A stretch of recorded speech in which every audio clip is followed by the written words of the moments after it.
Corla, I'm sharing time. I'm taking 7.5 minutes. Okay. I'm sharing the rest of the time with Deputy Coppinger and Deputy Barry. Count Corla, first of all, can I extend my sympathies to the victims? We don't know how many yet of the horrendous fire that is taking place in London, where there are really quite shocking scenes, and I think we should extend our support and solidarity to the people there. We don't know precisely why that fire took place, but very serious questions are being asked.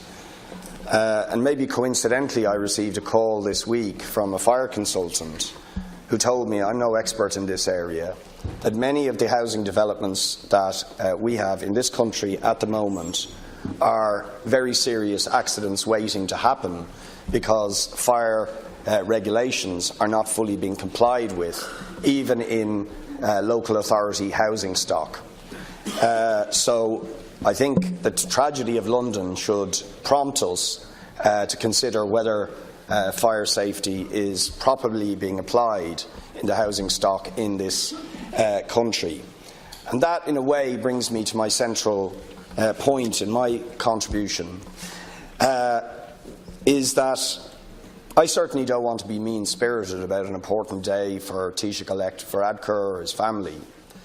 But quite honestly, for the thousands of families facing intolerable hardship because they're homeless, or for the hundreds of thousands languishing in pain on hospital waiting lists waiting for operations, or for the many women in this country who urgently need the 8th Amendment repealed so they don't have to suffer unacceptable hardship when they're faced with crisis pregnancies. The fanfare of the last few days, the pantomime of the Fine Gael leadership over the last few weeks, I believe, is a source of frustration and in many cases anger, not a cause for celebration.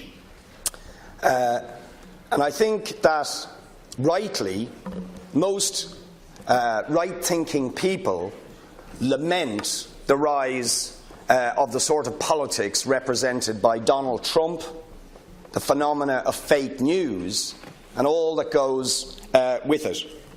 But I have to say, the establishment political media bubble has fed, I think, the causes of that phenomena over the last number of weeks by engaging in a theatre that has been all about personalities and nothing about the policies and the issues that actually make a difference to the lives of ordinary people, particularly those who are suffering in unnecessary hardship.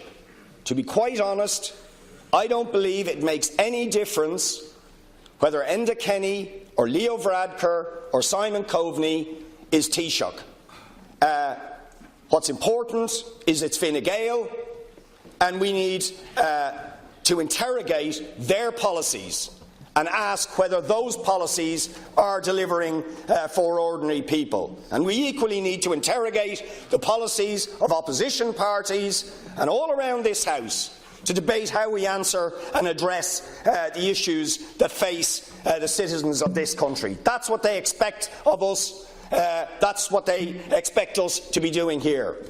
And I think we should take a salutary lesson from what happened in London with the recent election in Britain, should I say.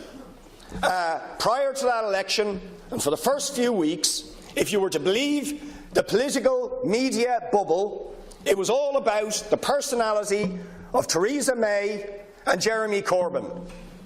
And she was going to walk the election, and Jeremy Corbyn was toast. But then something changed. And you know what changed? A thing called a manifesto. A manifesto was leaked with policies that actually were about the issues that people cared about. And they weren't the issues that the media were talking about. They weren't the issues that the bubble was concerned with. They were issues like housing, health, education, equality, tax fairness, where the corporations and the wealthy would pay a fair share of their taxes, like not bringing in fees for students, about ensuring rights for those with disability, about fairness when it comes to the treatment of immigrants. Indeed, they were policies. Jeremy Corbyn's policies were ones which Brendan Howlin at the time condemned as being much more like the policies of People Before Profit and Solidarity than the policies of Labour. You're on record, Chuck de Howlin. And that's what worries me about the last number of weeks. The only serious policy issue that emerged was the really rather shocking attack by Minister Varadkar on welfare cheats, on supposedly this group of people who don't get up before 7 o'clock in the morning. That was a new low in politics, very, very divisive and showing a deep level of prejudice against those who suffer inequality and hardship. Skating over the fact, Minister Varadkar, as Millward Brown have just alerted us to the fact that in fact 30% of people who are entitled to family income supplement don't claim it.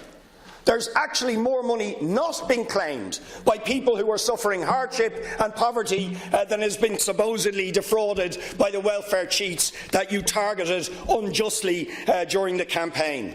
Or Minister Coveney, the Minister for the greatest housing and homelessness crisis in the history of the state, who was more concerned with this election campaign but took the time out to vote against a bill put forward by People Before Profit seeking to stop evictions and control the rents that are being ratcheted up by the vulture funds who you've sold the property of this country out to and who don't even levy proper taxes on. Or the young woman who is at risk of suicide and seeking an abortion, and in a macabre rerun of the scandal of the X case is imprisoned by the state. I'll conclude, Taoiseach. What people want is hope, not hype.